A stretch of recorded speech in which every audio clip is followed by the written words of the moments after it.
आज की न्यूज़ दोस्तों काफ़ी नेगेटिव है। मुझे लग नहीं रहा था कि मैं ये सब चीज़ें भी कवर करूंगा, पर अभी यही हो रहा है। दोस्तों, ये कहा गया है कि जब एक इंसान अपने पैर पे कुल्हाड़ी मारता है तो वो एक बेवकूफ़ इंसान कहलाता है, पर जब एक इंसान दूसरे की हार पे खुश होने लग जाता है तो वो घटिया इंसान बन जाता है। और मार्टिन ये दोनों है। मार्टिन एक घटिया इंसान शुरू से थे, क्योंकि लड़ाई वो सबसे करते थे। बदतमीजी तो उन्होंने लास्ट ईयर ओलंपिया स्टेज पे भी करी थी, बस मैंने कवर नहीं करी क्योंकि ये सब अपना काम नहीं है। क्या फ़ायदा ना, हमें बॉडी बिल्डर्स को देखना है, वो कैसा प्लेस हो रहे हैं, उनकी बॉडी कितनी इंप्रूव हुई है। हमारा काम ये सब चीज़ें देखने का है, बदतमीजी कवर करने का नहीं है। लेकिन आज क्योंकि हो ही यही सब रहा है और ये काफ़ी बड़ा मुद्दा है, तो इसको उठाना भी ज़रूरी है, इसलिए मैं कवर कर रहा हूँ। इतना बड़ा इन्होंने कांड मार्टिन ने इस बार करा आर्नोल्ड की स्टेज पे। पहले तो ये करा, निक के साथ जब जा रहे थे बैक स्टेज तो कुछ ना कुछ उनके कान में बोला। उसके बाद जब ये फोर्थ आए, सबसे हाथ मिलाया इन्होंने, पर निक से नहीं। और फिर जब निक को सेकंड प्लेस पे घोषित किया गया तो ये इंसान इतना खुश हुआ, ऐसे उछला के पता नहीं क्या लॉटरी इनके हाथ में लग गई हो। इससे भी पेट नहीं भरा मार्टिन का। उसके बाद क्या करा पता है? बैक स्टेज जा करके निक को धक्का मारा और उन पे चिल्लाए। ये कोई मार्टिन की नई आदत नहीं है दूसरों पे चिल्लाने की, पर मुझे अच्छा ये लगा कि निक ने ना एक्चुअली इस चीज़ का तमाशा नहीं बनाया। लगता है वक्त ने निक वॉकर को काफ़ी बदल दिया है इन अ पॉजिटिव वे, क्योंकि इस बार निक ने बिना कुछ कहे अपनी प्रेप करी और नतीजे खतरनाक आए आर्नोल्ड की स्टेज पे। हमें सबको पता है निक वॉकर कितने अच्छे दिख रहे थे। हारने के बाद भी एंड्रयू से निक ने एंड्रयू को प्रेज करा, और निक ऐसा करते हुए ना कम दिखते हैं, वो अपने अपने में ही रहते हैं, पर इस तरीके की कमराडरी हमने निक के अंदर पहले नहीं देखी है। तो अब ये लगने लग गया कि निक टॉकर से वो निक वॉकर बनना शुरू कर चुके हैं, और सही में ये अच्छी बात हुई। वही मार्टिन की हालत बद से बदतर हो गई। लोग मार्टिन को अब जाके नोटिस कर रहे हैं कि इन्होंने इतनी बदतमीजी करी, इनको तो बैन कर देना चाहिए आईएफबी प्रो लीग को खेलने से। मैं आपको सही बताऊं, ये इंसान शुरू से डिफेक्टिव रहा है। लास्ट ईयर भी जब प्राग प्रो चल रहा था तो इस इंसान ने खामा खामे चढ़ करके एकदम कैमरे के आगे आकर के कुछ ये बोला। इन्होंने कहा जो भी बोलना हो अगली बार मेरे मुंह पे बोलना। और ये बात इन्होंने बोली मस्कुलर डेवलपमेंट के होस्ट से। ये भाई जो है, इनका नाम है जाइल टाइगर। थोड़े से आपको ह्यूज जैकमैन जैसे लग सकते हैं ये। तो खामा खामे आकर के मार्टिन ने एकदम से इन पे चिल्लाना शुरू कर दिया और फिर इन्हें ब्लॉक कर दिया। मैं आपको एक बार बताऊं, जब मुझे पता लगा कि मार्टिन फिट्जवाटर जैसा इंसान इस दुनिया में एग्जिस्ट भी करता है, आज से 2.5 साल पहले की बात है, तो मैंने जाकर के इनका इंस्टाग्राम आईडी सर्च किया और मुझे कुछ भी नहीं मिला। पता है क्यों? क्योंकि मैं ब्लॉक्ड था।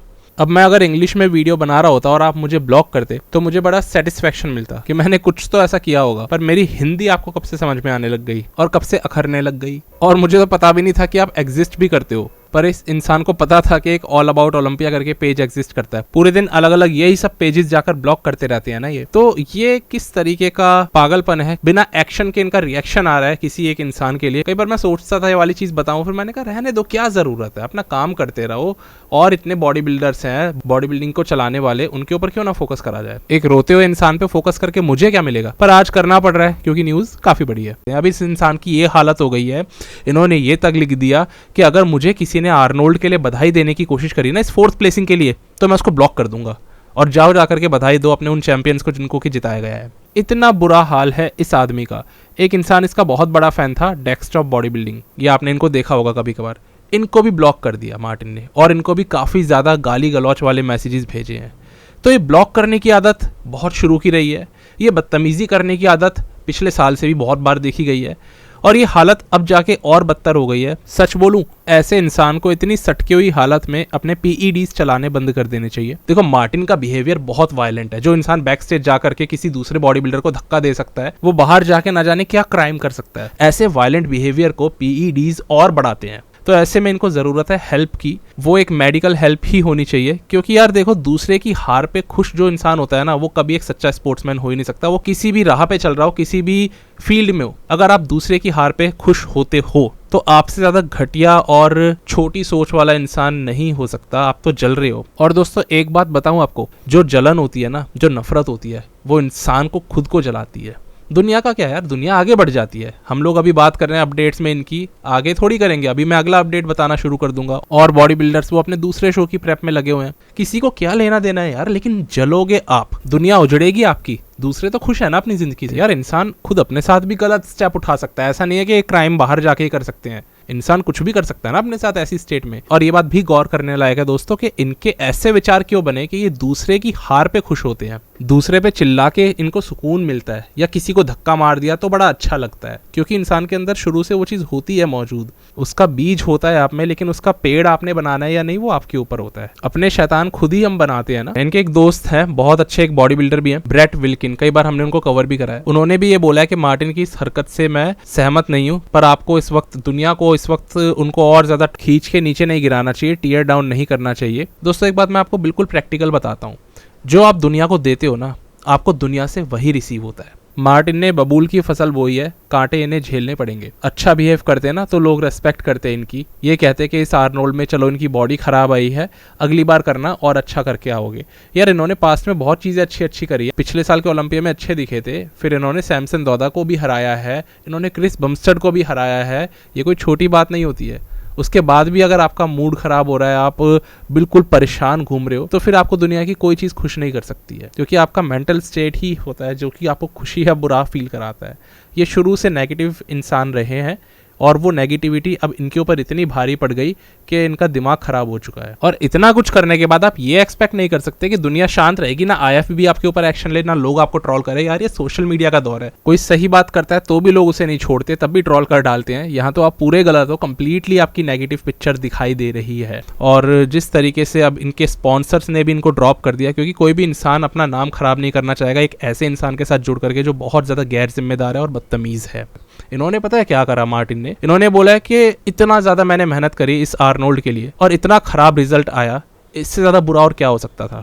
खराब रिजल्ट, 4th पे आना खराब होता है। ब्रेंडन करी इनसे बहुत अच्छे लग रहे थे, मैंने बोला भी था वीडियोस में, फाइनल्स में तो बहुत ही अच्छे लग रहे थे, तब भी उनको 5th पे डाला है। उनसे बेहतर प्लेसिंग आपको दे दी गई है, तब भी आपको ये खराब लग रही है। इससे अच्छा तो आपको 10th पे डाल देते, फिर आप ये बात बोलते तो कम से कम कुछ जस्टिफाइड तो होती। और दोस्तों एक बात और बताऊं, जितना ज्यादा इनको खराब फील हो रहा है ना 4th आने पे, इनसे ज्यादा फेलियर मेरे हिसाब से देखा है हार्डी शुपन ने। सेकंड आने वाला आदमी जो फील करता है ना दुनिया में, वो कोई नहीं समझ सकता उसकी फीलिंग को, जब वो स्टेज पर बार बार आता है फर्स्ट आने के लिए और हर बार उसको सेकंड पे डाल दिया जाए। देखा जाए हार्डी ने भी कई बार कुछ चीजें अच्छी नहीं करी, जैसे कि रिजल्ट अनाउंस होते ही हार्डी एकदम स्टेज से चले जाते थे, पर उन्होंने फिर भी डेरेक से हाथ मिलाया है इस दौरान, जब वो डेरेक लंसफोर्ड से हारे और उसके बाद वो गए। ये थोड़ी ना डेरेक को स्टेज पे पीछे ले जाके उन्हें पीट दिया हो कि तू कैसे जीता, पर मार्टिन ने तो निक के साथ धक्का मुक्की तक कर दी बैक स्टेज। आईएफबी अगर इन पे कोई एक्शन ले तो बहुत अच्छा रहेगा और इस खराब स्थिति में इनको बिल्कुल कम्पीट नहीं करने देना चाहिए। ये पीईडीज का असर है या फिर नहीं, ये आप डिसाइड करो दोस्तों, पर अगर एक खराब मेंटल स्टेट ऑलरेडी है तो पीईडीज उस मेंटल स्टेट को बेहतर तो नहीं करने वाली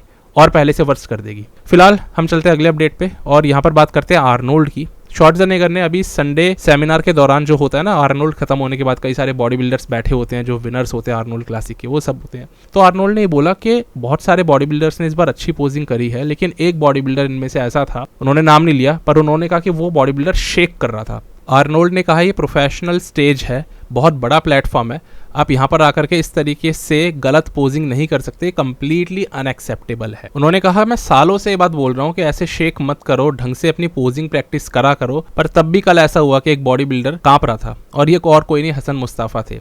दोस्तों हमें सबको पता है हसन सीजनल गेस्ट पोजर है, वो सिर्फ इसी शेप में रह सकते हैं और वो इतनी ही मेहनत कर सकते हैं पोजिंग के ऊपर, उनके अंदर इम्प्रूवमेंट करने का वो माइंडसेट ही नहीं है।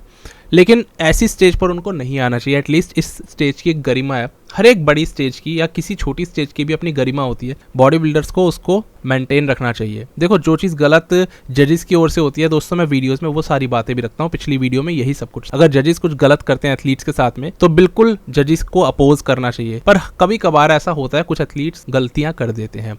मार्टिन ने कितनी बड़ी एक गलती करी, वो तो बहुत ही बड़ी थी। वहीं अगर हम हसन की बात करें, इन्होंने भी ये अनप्रोफेशनल तरीके से अपने आप को प्रेजेंट करने का जो एक सिलसिला जारी कर रखा है वो अच्छा नहीं है। थोड़ा बहुत इनको इंप्रूवमेंट पे ध्यान देना चाहिए। चलो आप कंडीशनिंग इंप्रूव नहीं कर रहे हो, कम से कम पोजिंग प्रैक्टिस करके आना चाहिए, ताकि वो चीज़ तो ना करो एक पुराने एथलीट आर्नोल्ड जैसे को वो चीज़ अच्छी नहीं लगती। मैं कह रहा हूँ किसी को भी स्टेज पे कांपता हुआ बॉडी बिल्डर देखना अच्छा नहीं लगता। आप स्टिल वो शेप रिप्रेजेंट करके क्या साबित करना चाह रहे हो? क्या उन लोगों को और ज़्यादा इरिटेट करना चाह रहे हो जैसे शॉर्ट्ज़नेगर जैसे लोग हैं? गलत है ना?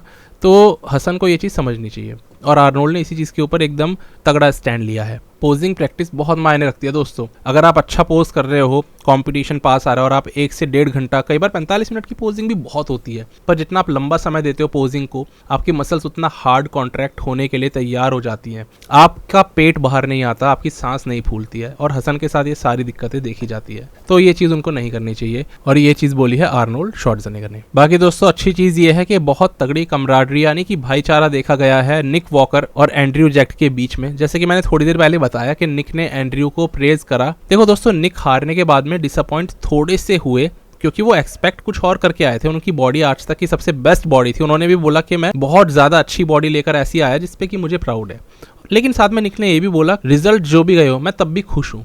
और उसके बाद निक ने एक और अच्छी बात ये करी कि एंड्रयू जैक्ट को प्रेज करा विक्ट्री के लिए। ये चीज काफी अच्छी है निक की तरफ से। एंड्रयू भी पीछे नहीं रहे ऐसे में। जब संडे सेमिनार हो रहा था, एंड्रयू ने ये बोला कि निक ने मुझे ज्यादा पुश करा है हमेशा से। बहुत थोड़े लोग हैं जो आपको मोटिवेट करते हैं, और निक ने मुझे कहा अगर मैं सारी चीजें एकदम सही ऑर्डर में लेकर के आ जाऊं तो मैं बहुत खतरनाक फोर्स के साथ आऊंगा। इस बार एंड्रयू सही में खतरनाक फोर्स के साथ आए भी और जीत गए इस टाइटल को। इसलिए कह रहे हैं कि मैं निक की साइड हमेशा लूंगा, क्योंकि उन्होंने मुझे वो मेंटल पुश दे दिया है। अब देखो, उन्होंने निक को ही हरा दिया इस पुश के साथ। उन्होंने एक एथलीट को हराया और उसी की साइड लेने को तैयार हो रहे हैं, बोल रहे हैं साफ साफ।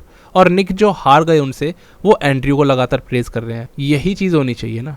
ये नहीं होना चाहिए कि जाओ उन चैंपियंस को जाके विश करो जो नंबर 1 पे आए हैं, उनको कॉन्ग्रेचुलेट करो, और जो मुझे करेगा मैं उसको ब्लॉक कर दूंगा। कोई डाउट नहीं है इस चीज में कि निक ने और एंड्रयू ने एक बहुत अच्छा आर्नोल्ड क्लासिक हमारे आगे पेश करा। वहीं हार्डी शुपन की बात करें तो हार्डी के लिए अभी न्यूज ये आ रही है उड़ती उड़ती कि वो शायद आर्नोल्ड यूके में कम्पीट कर लें। और इस बार थर्ड आने के बाद हार्डी का कोई बहुत स्ट्रॉन्ग रिएक्शन हमने नहीं देखा। हालांकि डिसअपॉइंटेड वो थे, और कई सारी न्यूज उड़ी कि वो शायद रिटायर हो रहे हैं, लेकिन वो सारी न्यूज बाद में फेक निकल के आई है। देखते हैं हार्डी हमें अगर दिखते हैं, अभी अच्छी शेप में है, वो बहुत तगड़ी शेप में इस बार बल्कि आर्नोल्ड में थे, तो यूके के अंदर भी कम्पीट कर सकते हैं, और एक अच्छा कंपटीशन हमारे सामने ये एथलीट्स मिलके ला सकते हैं। आज के अपडेट्स को इतना ही रखते हैं। जाते जाते बता दूं, डेट्रॉयट प्रो का लाइनअप क्लासिक फिजिक का हमारे सामने आ चुका है। वेस्ले विजर्ड्स खेलने वाले हैं इस आने वाले हफ्ते में ही, और हमें माइक समरफील्ड खेलते हुए नहीं दिखेंगे। रीज़न ये है कि 2 घंटे लेट हो गए वो शो में अप्लाई करने के लिए। माइक ने बोला कि बस 2 घंटे की थी देरी, जिस वजह से मैं शो के लिए अप्लाई नहीं कर पाया, क्योंकि मैं प्लेन में था और प्लेन के अंदर वाईफाई नहीं काम कर रहा था, तो मैं शो नहीं खेल पाऊंगा और मेरी एप्लीकेशन मिस हो गई। कई सारे लोगों का कहना है कि आखिरी 2 घंटे तक रुकने की क्या ज़रूरत थी, थोड़ा पहले अप्लाई कर देते तो ये बहाना ना बनाना पड़ता। ये मैं नहीं कह रहा हूँ, अलग अलग लोगों ने कमेंट करके अलग अलग बातें रखी हैं। देखो दोस्तों, हर एक एथलीट की अपनी मर्जी होती है उसको किस शो में खेलना है। अब मैं इसमें इनकी कोई साइड नहीं ले रहा। ये भी वजह हो सकती है कि माइक इसके लिए अपना वेट डाउन ना कर पा रहे हो और इसलिए ये वाला बहाना लगा रहे हो। बाकी मोस्ट प्रोबेबली हमें ये आर्नोल्ड यूके में खेलते हुए दिख जाएंगे, तो जहां तक है तब ये ज्यादा कंफर्टेबली अपना वेट ड्रॉप करके उस शो में कम्पीट कर पाएंगे। आपका इस बारे में क्या कहना है जरूर बताना। मिलते हैं दोस्तों अब एक नए वीडियो में एक नए टॉपिक के साथ। तब तक के लिए स्टे ट्यून्ड, गुड बाय, शुक्रिया।